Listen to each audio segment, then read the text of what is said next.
rendu à la mi-novembre. Le camping est presque vide.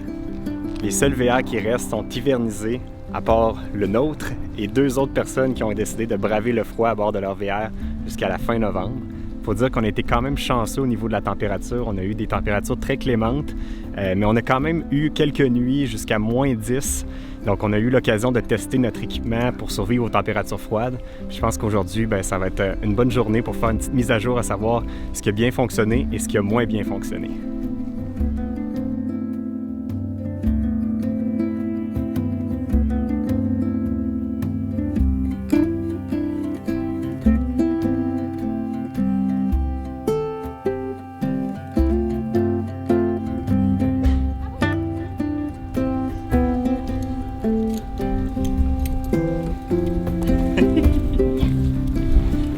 En passant, l'épisode d'aujourd'hui est une présentation de Liberté en VR, puis je vous invite à aller consulter leur blog ou leur page Facebook pour plein d'informations et d'articles intéressants à propos du monde du VR. Puis, il y a des articles qui sont de des collaborateurs qui connaissent vraiment le monde du VR, des gens comme moi, mettons, là. La première installation que j'ai faite et qui a vraiment fonctionné à merveille, c'est l'installation de mon fil chauffant et de l'isolation de l'entrée d'eau et de ma hose. Déjà, là, présentement, ça me fait du bien parce qu'il fait froid puis le fil est chaud. Fait que dans le fond, il y a le petit thermostat ici qui fait allumer, aussitôt qu'il fait en bas de 0, ça fait allumer le fil chauffant. Ça chauffe pas à une température vraiment extrême, c'est juste assez pour dire que ça gèle pas. C'est comme là, présentement, je peux le toucher le fil, mais ça fait juste du bien un petit peu à mes mains qui sont gelées. Fait que ça adapte depuis l'installation. L'eau, elle n'a jamais gelé. On n'a même pas eu besoin de la laisser couler à l'intérieur. Ça restait quand même très chaud. Puis même, ça aide à l'intérieur de notre côté. Quand on fait chauffer l'eau aussi, elle vient chaude plus vite aussi, étant donné que l'eau qui est dans le boyau reste au chaud. On n'a pas eu aucune fuite, aucun problème. Mais j'ai fait une petite gaffe au niveau de l'eau. Je vous montre ça.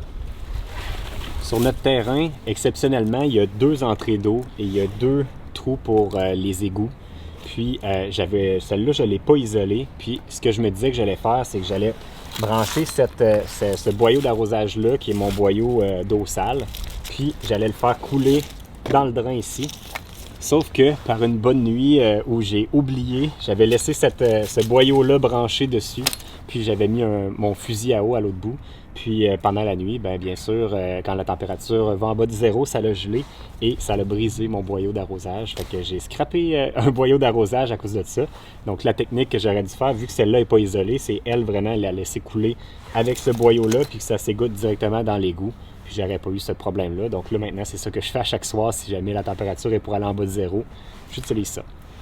Au niveau des eaux sales, j'en avais pas parlé dans notre dernière vidéo, mais nous, notre roulotte, elle a la particularité d'avoir des trappes de chauffage. Donc, quand on allume le chauffage au propane, ça amène de l'air chaud sur nos réservoirs. Donc, les réservoirs d'eau sale, en fait d'eau grise et d'eau noire, sont chauffés par le chauffage au propane. Donc, quand les nuits sont en bas de 0, j'allume le chauffage au propane pour que ça vienne les réchauffer. Donc ça, il n'y a pas eu de danger à ce niveau-là.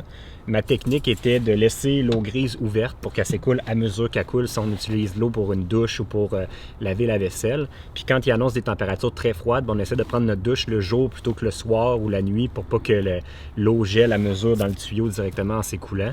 Fait qu'en le faisant le jour, quand la température est dans le positif, on s'assure que ça ne gèle pas. Au niveau des eaux noires, c'est sûr que vous le savez, on ne doit pas la laisser ouverte en tout temps, sinon ça peut finir par bloquer puis sécher notre réservoir d'eau noire. Donc là, moi, je le laisse fermer. Quand on est à l'approche d'une nuit qui va être très froide, je l'ouvre juste avant qu'il commence à faire froid pour que ça se vide le plus possible. Ensuite, je la referme, je remets un petit fond d'eau dedans. Je pourrais même, si jamais il y avait vraiment des températures extrêmes, je pourrais même mettre de l'antigel à l'intérieur. Puis en plus d'avoir le chauffage qui s'en va directement sur mes réservoirs, ça vient compenser.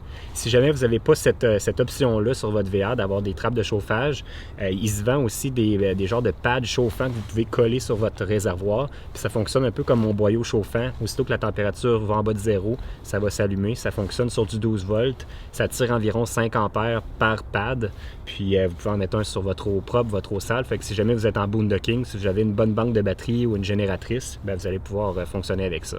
Si jamais vous avez l'intention de passer l'hiver complet dans votre VR, ce qui n'est pas notre cas, ce qui est recommandé, c'est de vraiment faire une jupette autour de la roulotte, soit avec un genre de produit en vinyle ou avec un isolant quelconque pour venir vraiment fermer la circulation d'air en dessous du VR. Donc, ça évite à ce que l'air froid vienne en dessous. Puis le vent qui passe en dessous aussi fait que le plancher devient froid, que nos réservoirs deviennent froids. Fait qu'en fermant tout ça, puis en ayant des éléments chauffants en dessous de nos réservoirs, bien, ça nous permet de garder une chaleur en dessous de notre VR.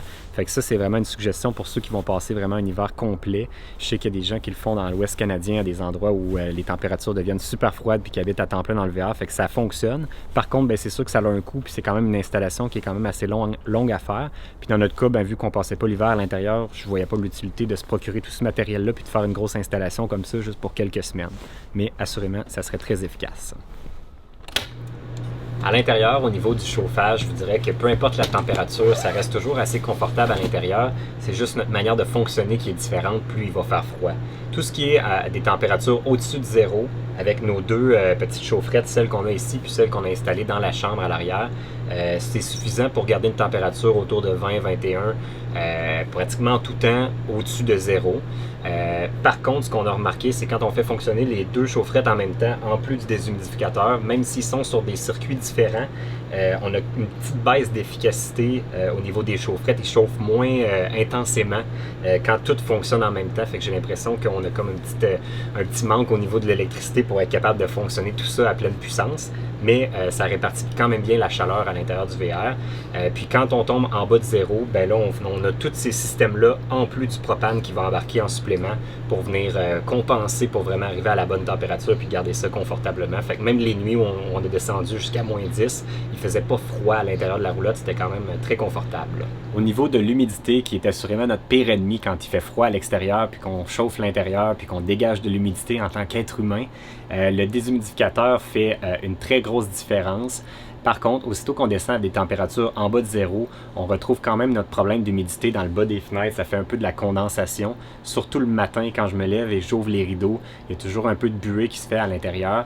Puis c'est pas nécessairement à cause du degré élevé d'humidité à l'intérieur, parce que le déshumidificateur fait un bon travail de ce côté-là, même que des fois c'est même trop sec à l'intérieur. C'est vraiment juste une question que la fenêtre n'est pas assez isolée. Nous, de notre côté, c'est des fenêtres avec juste une épaisseur, c'est pas des fenêtres doubles. Et puis ça fait que le contraste de froid à l'extérieur, de chaud à l'intérieur, crée nécessairement de la condensation dans le bas de la fenêtre, surtout vis-à-vis le joint où on va ouvrir la fenêtre. Et la technique pour ça, c'est vraiment d'entrouvrir notre fenêtre en ouvrant les clips comme ça ici, puis juste en ayant la fenêtre un petit peu entrouverte, ça fait un petit peu de circulation d'air, ça fait sécher l'humidité qui vient se créer dans le bas de la fenêtre. Par contre, le gros problème, c'est quand il fait des températures extrêmes, donc en bas de moins 20, moins 30. Là, à ce moment-là, juste le fait d'avoir une fenêtre qui est entrouverte comme ça fait qu'à l'intérieur, ça devient difficile à chauffer. C'est ça qui fait que les VR ne sont pas vraiment conçus pour une utilisation continue hivernale, à moins d'avoir vraiment un VR qui a un niveau d'isolation qui est supérieur, puis d'avoir des fenêtres doubles dans notre VR. Donc, c'est ce qui conclut notre expérience en température froide avec notre VR dans un camping avec les services. Si, par contre, de votre côté, vous avez envie de partir pour des expéditions hivernales en autonomie, en boondocking, pour aller faire soit un voyage de ski ou quelque chose comme ça en plein hiver, sachez que nous, on l'a déjà fait. Donc, on a déjà vécu l'expérience avec notre ancienne roulotte, la Micro Mini. On était allé chez mon frère à Sutton pour un week-end de ski. De notre côté, on n'avait pas utilisé l'eau. Donc, on avait gardé les tuyaux hivernisés avec l'antigel à l'intérieur pour être sûr qu'on ne brise pas rien de ce côté-là. Puis aussi par le fait qu'il n'y a pas de stations de vidange qui sont ouvertes en hiver ou celles qui sont ouvertes n'auront pas d'eau potable pour après ça rincer les réservoirs puis remplir notre eau potable. Fait que nous, de notre côté, on s'était pas soucié au niveau de l'eau. On l'utilisait vraiment uniquement pour dormir puis pouvoir se changer puis se réchauffer entre les descentes. Fait que ça avait très bien fonctionné à ce niveau-là. Voici peut-être les petits points à surveiller si vous voulez partir pour un week-end de ski. Premièrement, surveillez attentivement les conditions routières parce que de rouler avec un VR, idéalement, si vous avez une roulotte à l'arrière, c'est certain que votre véhicule tracteur devra avoir des pneus d'hiver. Si vous avez un motorisé, ça va y prendre des pneus d'hiver aussi pour rouler avec, pour pas glisser sur la chaussée. Et même si votre véhicule tracteur a des pneus d'hiver, la roulotte à l'arrière est quand même un poids imposant.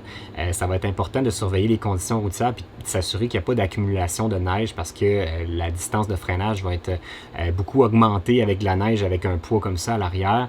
Les risques de perte de contrôle et tout ça sont présents aussi. Donc, assurez-vous que la chaussée est vraiment dégagée si jamais c'est ça que vous voulez faire, prendre la route. Il faudra aussi aussi s'assurer que le toit est vraiment dégagé de neige parce qu'on ne veut pas envoyer des gros motons de neige sur les véhicules à l'arrière ou des motons de glace qui pourraient tomber là, du toit de notre véhicule. Puis quand vous allez déneiger le toit avant de partir, ça va être bien important de le faire à partir de l'extérieur de votre véhicule sans nécessairement aller marcher dessus parce que là, vous verrez peut-être pas à quel endroit il y a des petits couvercles de plastique, un puits de lumière. Puis ces trucs-là sont en plastique et deviennent très fragiles avec les températures froides. Donc, il faut faire bien attention. Moi, comment je l'avais fait, j'avais mis une échelle sur le côté, puis je déneigeais vraiment à partir du côté du VR sans monter dessus directement. Puis avec une pelle, il faut être vraiment très, très attentif pour pas accrocher parce que juste un petit coup de pelle à mauvaise place peut casser un couvercle. Puis ça peut gâcher votre petite sortie que vous vouliez faire.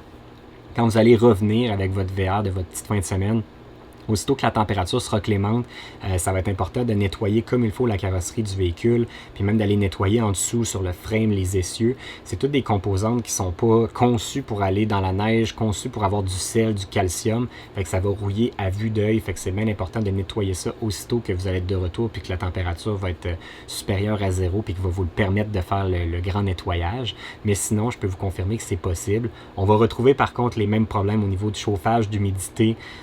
Donc, si vous voulez entrouvrir une petite fenêtre, chauffer avec le propane, vous ne voulez pas si vous êtes en autonomie, puis vous devriez être pas si mal avec l'humidité.